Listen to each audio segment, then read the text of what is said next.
Now, this car is made in England by a German company, but you couldn't sell it in North America. That's because hundreds of the parts on this car would need to be different, and the industry could save billions if regulations were harmonised. Even this key fob works on different frequencies.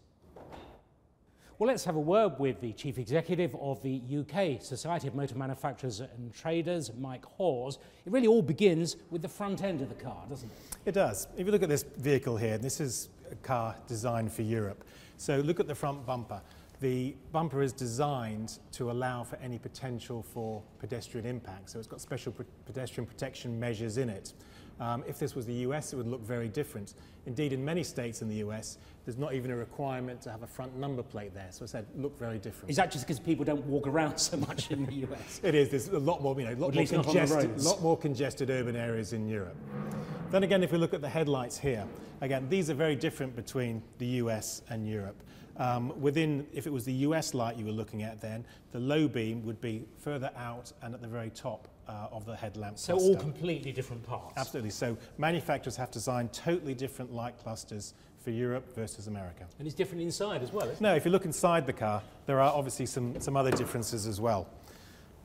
I think first and foremost, when you turn the vehicle on, in Europe you'll have symbols, but if this was the US, you would be a requirement to say, physically, brake, that the park brake is on. So that's all different components? Different components. You look at the horn, we know that in the centre there is the horn.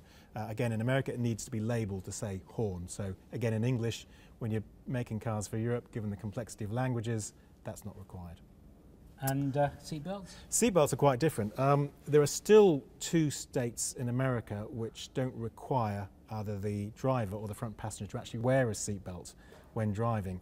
So the manufacturers have to ensure that when they're making a car for the States, they've got sensors in the vehicle which detect whether someone is in the seat, whether they're wearing the seatbelt, so you can program the crash protection, things like the airbags, to ensure that they're fully protected. Now, just suppose these trade talks were agreed. Presumably cars aren't going to change overnight. What would be the process? First of all, in future regulation, you would design the 2 markets in common.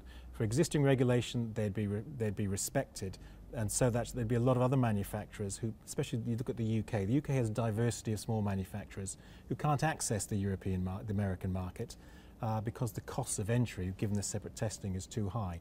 This would give a real boost to UK manufacturers, and indeed this proposal for TTIP is recognised on both sides of the Atlantic as being very good for the automotive business. Well, these trade talks are underway this week. Pretty controversial, quite a lot of opposition here in Europe, so I think the idea of a kind of a world or a transatlantic vehicle, well, for now that is still a bit of a concept car. Nigel Cassidy, BBC News.